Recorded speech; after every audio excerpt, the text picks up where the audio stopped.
So I'm Gillian MacDougall. I am on the council at Friends at the End, but I'm a practicing ear, nose and throat surgeon in Edinburgh. So I have supported a change in the law ever since Margaret MacDonald's first bill, and I think that probably comes from my background as an ENT surgeon.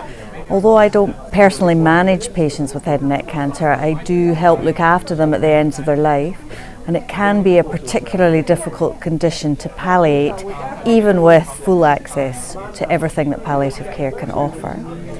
The reason I've chosen FATE is because I think the other organisations support a change in the law with terminal illness with an expected life expectancy of about 6 months.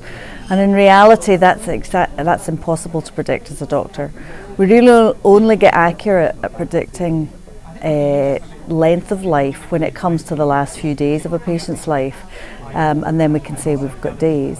Beyond that, we can maybe get as far as saying, well, it's weeks or potentially months, but whether it's 1 month, 3 months, 6 months or 9 months is extremely difficult to predict, and actually it puts us in an impossible situation if we're asked to do so.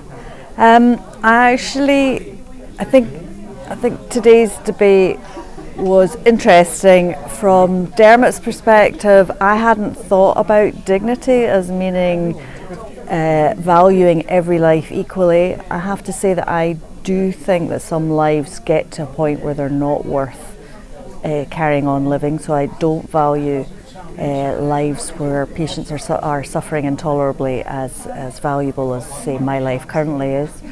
But I thought it was an interesting point of view, and I hadn't realised that the word dignity can mean different things. Somehow we have to get this issue up the political agenda.